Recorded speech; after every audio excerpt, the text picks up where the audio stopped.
Well, I'm announcing the completion of the 1952 Ariel MK1 Square 4.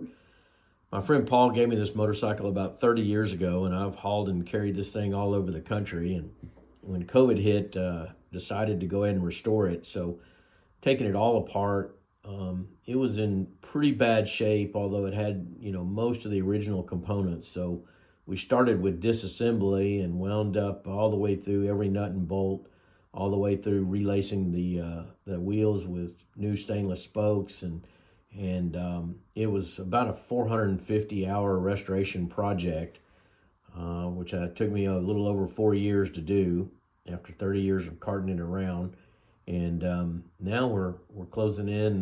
We're fixing to head to the hand-built motorcycle show, where it's been accepted among about 100 invitation-only bikes in Austin, and it'll be in a vintage class.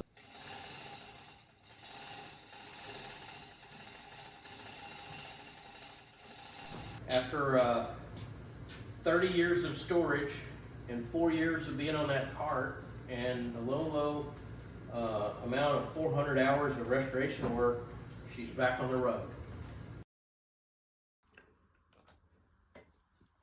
And here she is in all her glory. The Ariel motorcycle, they only made about 3,900 of them in this MK1 configuration. There's probably less than 200 in the United States.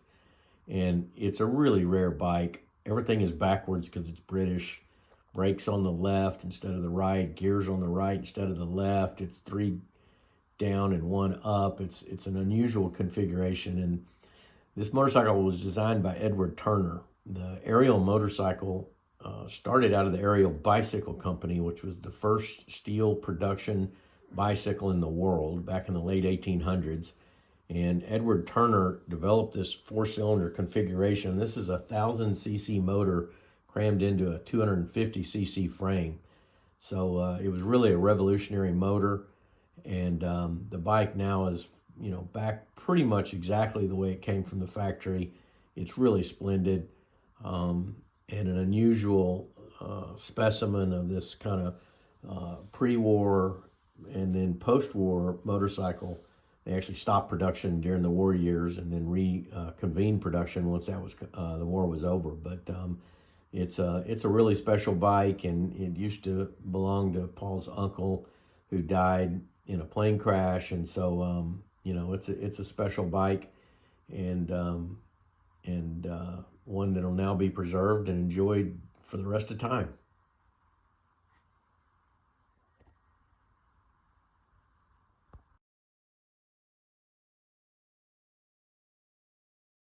Download the Resto-Rat app today to begin managing, tracking, and documenting your restoration project.